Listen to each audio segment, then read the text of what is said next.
इस खेल में रिफ्लेक्सेस, स्पीड, स्टैमिना, एजिलिटी, चारों चीजों का जो मिश्रण है वो किसी भी दर्शक के लिए उसके मुंह से वाह या ओह यही सब निकलता है, क्योंकि इतना सब कुछ है। और इसी को देख के देखिए हम इसको माटी से मैट तक ले गए। ये वही खेल सकते थे जिसे पैसा नहीं लगता था। ये ऐसा खेल है और इस पृष्ठभूमि के लोगों में आज एक नया स्वप्न जागा है।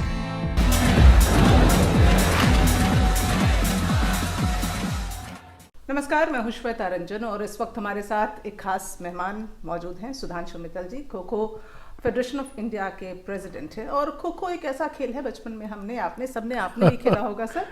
तो एक बेहद इंटरेस्टिंग खेल है और जिस तरह भारत में एक लहर होती है, पहले क्रिकेट को लेकर, फिर सॉकर को लेकर, खो खो को लेकर भी एक अजीब सी जो है अच्छी सी लहर दिखाई दे रही है। सुधांशु जी, बहुत धन्यवाद आपका श्वेता जी, आपने खो खो के विषय में ये साक्षात्कार रखा, इसके लिए आपका आभार है। क्योंकि ये तो वो खेल है जो हिंदुस्तान की माटी का खेल है, उसकी सुगंध जो है इस खेल में बसती है।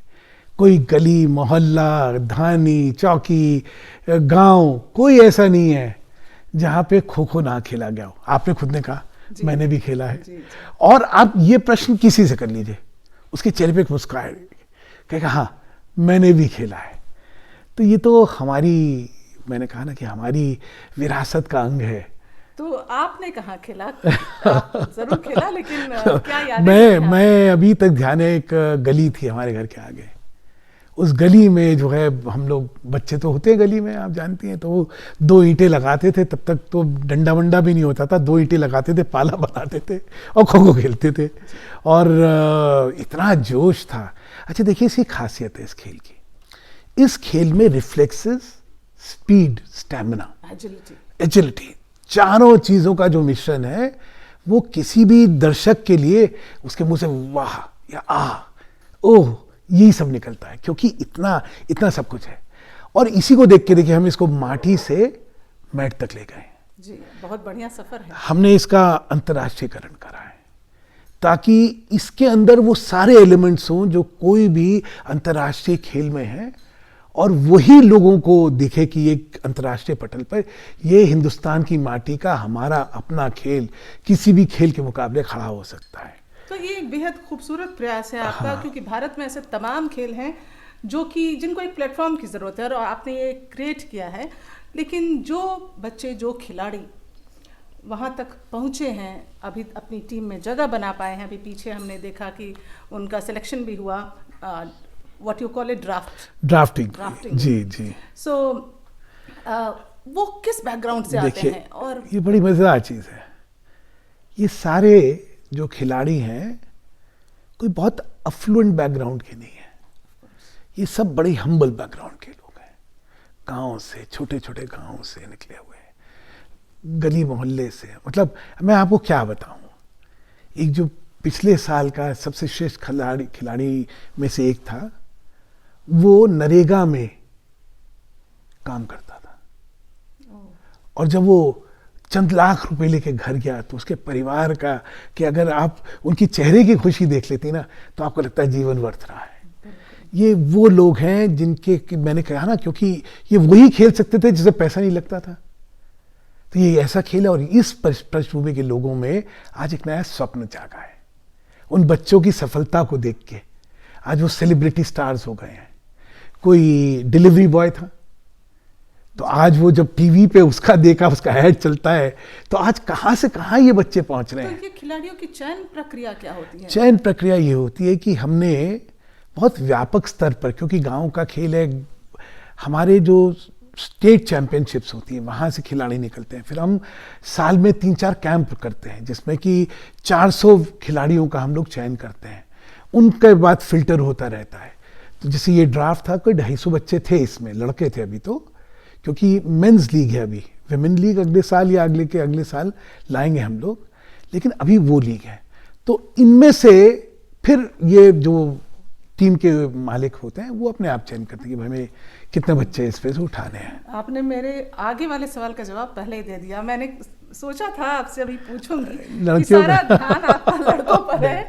नहीं ऐसा नहीं है, ऐसा नहीं। आप हैरान होंगी, अभी इसमें सरकार का भी बड़ा इनिशिएटिव है।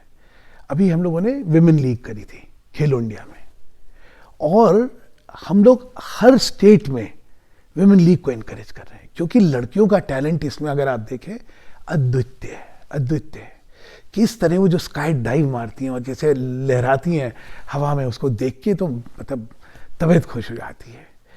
एक अच्छी चीज आपको बतलाता हूँ, देखिए ये क्यों मैंने कहा ना माटी का खेल है। लास्ट टाइम की जो व्यूअरशिप का अगर डेटा देखें तो नई लीग में लॉन्चिंग ईयर में इतनी व्यापक व्यूअरशिप किसी की लीग भी नहीं थी। और आज भी हिंदुस्तान में ये पहले प्रथम 3-4 लीग जो हैं उसमें व्यूअरशिप के हिसाब से पहले ही साल में खो खो आ गया है। और इसका कारण सिर्फ स्पष्ट है, ये लोगों का खेल है। लोग इस खेल को खेल चुके, उससे अपने को आइडेंटिफाई करते हैं, उसी वजह से। और दूसरा इसमें स्पेक्टेटर के पॉइंट ऑफ व्यू से इसमें रोमांच है। जब मैंने कहा ना उड़ता है हवा में पकड़ने के लिए, पोल में जिस स्पीड से वो मारता है डाइव, या हमने एक नया कॉन्सेप्ट रखा हुआ है वजीर का। नॉर्मली खो खो में जो पकड़ने वाला होता है वो एक ही तरफ जा सकता है, वजीर दोनों तरफ नाचता है। अच्छा, तो इसलिए हाँ ये एक नया हमने खेल को रोचक भी बनाया है और बहुत कंपेटिटिव भी बनाया है। तो स्पेक्टेटर पॉइंट ऑफ व्यू भी रखा है, खिलाड़ी का पॉइंट ऑफ व्यू भी रखा है। इसीलिए हमने नियमों में परिवर्तन करके इस खेल को अंतर्राष्ट्रीय क्योंकरण करना था, उस हिसाब से करा है। तो कितने देशों तक पहुंचा है अभी? आपको जान के फिर खुशी होगी, हम 38 देश तक ले जा चुके हैं इसको। 38 countries today play kho kho. And when I से 38 कंट्रियों में ये खेल चल रहा है, ये वहां पे रहने वाले हिंदुस्तानियों के बीच में नहीं है। कोरिया में कोरियंस खेलते हैं, इंडोनेशिया हाँ नहीं, अभी पहला हमारा प्रयत्न है इसको एशियन गेम्स में ले जाने का। Asian Olympic committee of Asia ने इसको ऑलरेडी मान्यता दे रखी है खेल की तरह। हमारा कोशिश है, अगली बार क्या हुआ, पिछली बार कोविड की वजह से इसको डेमो गेम था, ये कोविड की वजह से वो हो नहीं सकता। बीच गेम्स में डेमो गेम होता और फिर ये एशियन गेम में आता, वो डेमो गेम हो नहीं पाया। अब होगा और उसके बाद हम उम्मीद करते हैं कि अगले एशियन गेम में ये कम्पिटिटिव स्पोर्ट की तरह आ जाएगा। और जो टीम जीतेगी उसके थाल में क्या क्या? उसके थाल में 1 करोड़ रुपए का तो इनाम मिलता ही है। जैसे पिछली बार 1 करोड़ कल ये उड़ीसा की टीम जीती और नवीन पटनायक ने 1 करोड़ उन्होंने दे दिया। तो सोचे 2 करोड़ की राशि, जीत की राशि इन बच्चों को मिली। और कुछ नौकरी पद वो हाँ, इसमें अब जैसे आपको फिर मैंने कहा ना ये वो चीजें हैं जो आंख में आंसू ला देती हैं। कोकराझाड़ आसाम में ये एक ऐसा इलाका है जहाँ पे लोग जाते ही नहीं थे। कोकराझाड़ में हमने एशियन खो खो चैंपियनशिप करी। वहाँ की एक लड़की भारतीय टीम का अंग थी और खेली वहाँ पे। भारत स्वाभाविक तौर पे प्रथम आया। तो स्टेट की पॉलिसी होती है कि कोई एशियन चैंपियन अगर होता है तो उसको नौकरी की जाती है। उस बच्ची को, कोकराझाड़ की बच्ची को, जिसके घर में 2 जून की रोटियां नहीं है, उस बच्ची को आज वो उम्र यंग लड़की है, इसलिए वो जो है अभी नौकरी के लायक नहीं हुई है। जैसे ही उसको नौकरी के लिए एलिजिबल होगी, उसको डीएसपी की नौकरी मिल जाएगी। अब आप सोचिए, डीएसपी या इंस्पेक्टर जो भी, अब ऐसी बच्ची अपने परिवार में सीधे पुलिस में इंस्पेक्टर और डीएसपी बन जाए, उस परिवार की आंखों में क्या स्वप्न पैदा हुआ है। ना केवल उस परिवार में, उस पूरे समाज में क्या स्वप्न पैदा हुआ है। तो इसलिए ये जो है, ये बच्चियां रोल मॉडल बन रही हैं आज लड़कियों में, और लड़कों में भी यही हाल है। आप सरकार का मैं धन्यवाद देना चाहता हूँ, जो स्पोर्ट्स कोटा में नौकरियां दी जाती हैं, सरकार ने उसमें खो खो को भी शामिल कर लिया, जिसके लिए मैं बड़ा आभारी हूँ। और इसी वजह से आज लोग, परिवारजन जो हैं, वो बच्चों को प्रोत्साहित करते हैं कि तुम भी खेलो, कोई बात नहीं, करियर है ये। सुधांशु जी, आपके साथ मैं बैठ के एक बात तो दर्शकों से ज़रूर कहना चाहूँगी कि अगर आप अब तक अपने बच्चे को रोकते रहे हैं कि नहीं खेलना है तो सॉकर खेलो क्योंकि आप उससे इन्फ्लुएंस हो रहे हो, या क्रिकेट खेलो जो कि आजकल पॉपुलर स्पोर्ट्स की श्रेणी में आता है, लेकिन खो खो एक ऐसा खेल है जिसको सरकार प्रमोट करने का काम कर रही है, तो अपने बच्चे को रोकिए नहीं, उसमें आगे बढ़ाइए और फलने फूलने दीजिए। Thank you so much. उसका भविष्य उज्जवल है। Thank you. बहुत धन्यवाद।